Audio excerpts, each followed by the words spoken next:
The macro is bloody awful. It's the largest, most concentrated tightening of rates that I think we've seen almost in history.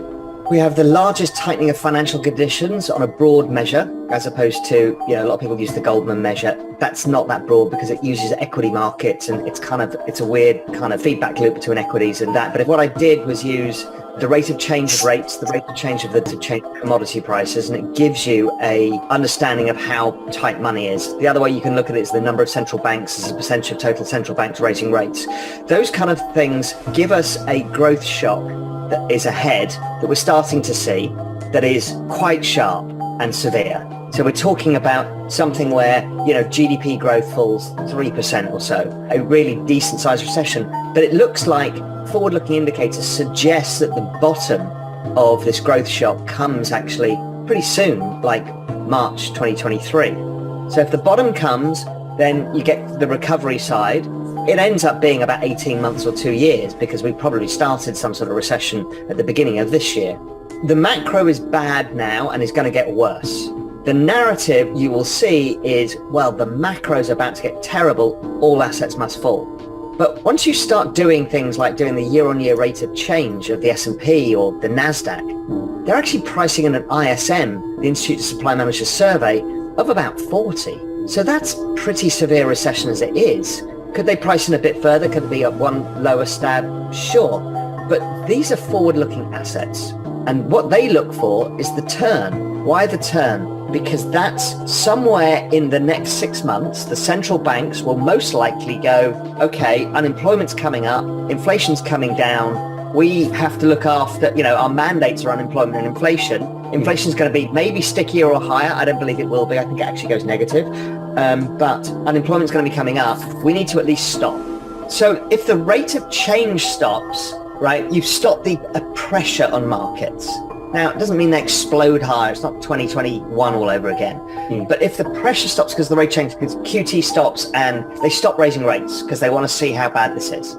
Okay, the probabilities then come of rate cuts. Or if not, at least it's going to be stability. They're unlikely to raise rates higher.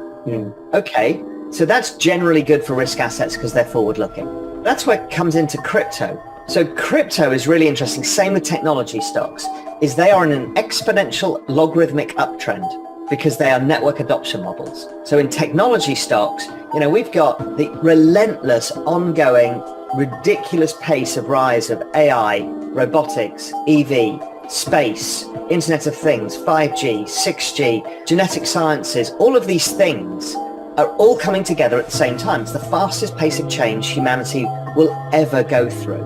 I mean, it's hard enough for us to deal with on a societal level, but that's not stopping. So if you can visualize, is you've basically got this massive uptrend that is exponential in nature, but when you put it on a log trend, it's quite nice and smooth. But you've got these big swings. Those big swings are driven by the macro. So what we've done is we're at the bottom of the macro cycle. The beach ball is now being held underwater. But don't forget, every day there's new people building in the ecosystem, there's new adoption. People like Ticketmaster have issued 10 million NFTs without anybody realizing. The scale of what is happening is ridiculous. So the beach ball is held underwater. The moment quantitative tightening or rate rises stop, the beach ball rises above the water. You can't hold it down. And so that is why I am incredibly interested at this moment in time, right here, right now, because I think we're getting very close to the point where growth implodes. We've already seen 2 quarters of negative GDP in the US. We've already seen housing rollover. We've already seen supply chain issues ease. We've already seen most commodity prices fall 50%. We've already seen the dollar explode higher. The dollar's hugely deflationary because the largest exporting nations in the world, Japan, Germany, China, have all seen their currencies decline massively. So they're now selling finished goods at much lower prices. So the macro turn is very close. When we look at on-chain analytics, we start to see things that only ever happen in these massive bear market sell-offs. The 2014 sell-off, the 2017 sell-off, stuff like that. We also are at the bottom of the logarithmic trend channel, 2 standard deviations oversold. That's usually a good one. We're at the 5-year exponential moving average. That level has proven to be about the best risk reward you could ever find. Things like, if we use technical analysis, things like the RSI, are oversold as they have been at the bottom of every other cycle. At the time where the macro narrative is at peak, everyone's like, inflation's going to be 20% forever and Europeans are going to be dying in the streets because there's no food and they can't afford to heat their houses, right? That's the narrative right now. Okay, so how much worse can this be?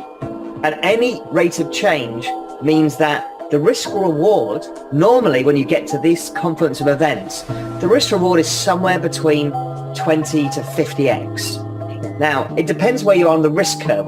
My working hypothesis was, I'm not sure the equity markets are going to make significant new lows, and I'm still not. They may break the low, go a bit lower, and then break back higher again, because the sentiment in equities is unparalleled. I'm about to write this in Global Macro Investor. It is the worst sentiment in any measure of any survey in the history of equity markets. So people are record bearish. They're terrified because of what's going on. The bond market, which is the anchor pricing for everything, is unhinged. And the dollar, which is the big daddy of all macro assets, has become untethered as well. So it is a scary situation. But how I look at this is, listen, there's two games at play here. One is those guys who want to be Volcker, and they're having their day in the sun. But in the background is a much more powerful group, and that is the politicians. The politicians are the ones that actually set policy. When the politicians decide that economic growth has gone too far, they will change the game. And I believe that. And that's where quantitative easing, direct handouts and other stuff to alleviate the pain that's going on. They can't have mortgage rates like this for very long before unemployment starts coming and this becomes a big problem for the Biden administration or whichever administration in whichever country you got to deal with. So therefore the propensity for there to be, if this trend continues that we're seeing, there is a propensity for the market soon to start pricing in, somebody's going to have to step in here, much like they did in 2020. So that is still remains my view, is the politicians will end up pushing the Fed around. I think the Fed have created this by fighting the wrong battle, because the battle they remember was the battle that their heroic hero Paul Volcker fought. It ain't that battle. They're fighting the wrong thing. We've got a big problem on our hands, but over the next few weeks, as this pushes to its logical conclusion, you can hear in the background the people coming to the rescue, because somebody's going to have to do something about this. It may start with changing the reserve requirements of banks. It may be swap lines for the foreign central banks. It'll start somewhere and it will grow, but this can't continue for long. Politics is a narrative game. That's all it is. So where does the narrative lie? The narrative lies with the path of most pain until you're in a situation where you can use optimism. So the path of most pain is what they will focus on, because that's what gets votes. Human psychology is anger, resentment, fear tend to get you votes better. So what they will do is, if unemployment starts rising, which I think it will, they will start pivoting to inflation is dead, the new enemy is growth. Jobs for America. We need to help you with your bills, even though bloody all the commodity market's down 50%. We need to do something to help you, or we need to get your mortgage rates down. You know, honest working, hard-working Americans, how can they afford their mortgages? This was the mess that came from the pandemic, but we need to get that down now. We need to get interest rates down. You can hear the narrative change. It's easy to make, right? It's all narrative. The Fed have got break-even rates of inflation down to the twos, and if this continues for the next few weeks in the vein that it is, and if oil continues to trade towards $60, which I've been saying it's going, these break-even rates are going to come down to 1%. So the battle is won. Now, I actually think, and I've said this before, I think actually inflation is negative in 18 months' time. I think they've completely misread the bullwhip. And the bullwhip was post-pandemic, spikes the inflation because everyone comes in the workforce, no supply, overreact to the supply. Yes, they should have raised rates, but not like this. They've misread it. They want to be Volcker, and before they know it, they've destroyed the economy and inflation as well, and they've got their old friend back, deflation. I'm looking at the Nasdaq's down 30% already. I mean, what more do people want here? Yes, they want 50% because they want blood. Will they get 50%? I doubt it. If we go back to the Volcker era that everyone so loves, the market was down 27%. If we go back to the 1940s, post-World War II, the market was down 22%. 1990, nice big regular recession. You know, ISM went down to 30. Where did the stock market go? Down 20%.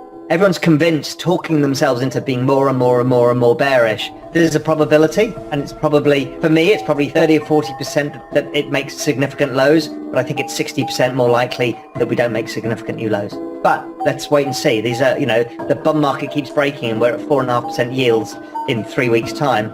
Yeah, maybe we will. The US is some 300 and something percent of GDP in debt, as total debts to GDP. It is 100% of world GDP in debt. It's the most indebted any nation has ever been. Everybody borrows dollars. And we're in a system where they're trying to act like Paul Volcker, because basically the Fed is run by a bunch of baby boomers and they want to get a book out where they're on the front cover like Paul Volcker to be the heroes. But I think what they're doing is fighting the ghosts of the past. The ghost of the past, the 1970s, was wildly different. The demographic setup is different. Also, the debt is different. I mean, the US is like 100% of GDP in debt, total debts at that point. We're now at least another 150%, maybe 200% of GDP in debt on top. So with an aging demographic and high debt, it's very difficult to generate inflation. But the Fed are now convinced they need to be Paul Volcker, and they are going to go and raise rates further than the market can deal with. And we're seeing it. We're seeing it everywhere, that the market's going, we cannot deal with rates like this and the liquidity that's happened. So liquidity has been drawn out by quantitative tightening. What they've done with the banks and what bank reserves have to be held has kept money out of the market. There's basically no buyer of the bond market. So bond market liquidity is basically as bad as it was in the peak of the pandemic when the bond market froze and everyone was worried Citadel had gone under, whoever had gone under. That's how bad the bond market is now. It is completely decoupling from anything, and I'll come on to that in a sec. The next chart, another way of looking at it, is bond market volatility. Bond market volatility is higher than stock market volatility. This is not normal. And again, we're approaching the peak of the absolute crisis when the entire world shut down and we thought everybody was going to die, right? That's how bad the situation in the bond market is. What that's done is decoupled the bond market from the underlying inflation story. So this is not a fear of inflation, really, because the Fed are saying we're going to do anything to kill inflation. Well, what's happened is the break-evens rate has agreed with that and said, yes, inflation is not the enemy. And break-even inflation, I'm looking at the 5 years, is at 2.4%, which broke down today. And 1 year is at 1.95. So they're basically around 2%. So the market's saying forward-looking inflation is back to normal. Okay, but the problem is if bond yields are going up and inflation expectations are going down, real rates have been trending lower over time. This is 5-year real rates. They trend lower because of debt and demographics. So you need to have low real rates to stimulate the economy or run it normally. So the trend rate of real rates is actually negative 1%. But we've just seen the fastest ever rise in real rates in history. So you're raising real rates on people at a time when they can't afford to service their debts because there's too much debt out there. So it's creating chaos in the bond market because the Fed have essentially gone too far with this whole mechanism between how the banks can use their balance sheets, plus quantitative tightening, plus raising the Fed funds rate. And the market's freaking out. So it's decoupled from the fundamentals as well. So the bond market, the ISM and the bond market are tied at the hip normally. Basically, bond yields go down when economic growth is falling because growth and inflation fall, and that's right. What's happened is bonds are pricing an ISM now in the 60s, high 60s, when the ISM in the next month is going to cross 50. So the ISM is going to be pointing to recession, which we all know is happening from almost every single guest we've had on, yet the bond market is broken. So it's saying the opposite. We've seen a few episodes similar, but this is the furthest it's ever been from the business cycle in bond market history. So it tells you there's a massive dislocation that's going on. That dislocation has spilled through to the currency market as well. We've already been noting, dollar yen, right? That was a specific situation because there was yield curve control, so you're printing yen. Then the UK starts cutting taxes whilst raising rates, and what happens is the currency collapsed, and today the pound was down 3.5%. This is in the top 5 largest currencies in the world, and it's down and more volatile than the Nasdaq. This is extraordinary, but it's not just that. The Eurozone has got the same problems. South Korea, it's a mess. What we've got is a shortage of dollars, something I've talked a lot about and many guests have talked about. There is a global shortage of dollars. The Fed are taking dollars out of the system, and what's happening is the safety valve is the US dollar is skyrocketing. Now, What that also does is export massive amounts of deflation. If you look at the nations who are suffering the most, it's the world's biggest finished goods exporters: China, Japan, Germany, South Korea, Taiwan. They're all seeing massive currency declines. So this is finished goods. This is TVs and computers and chips and all of that stuff. So the US kind of likes it.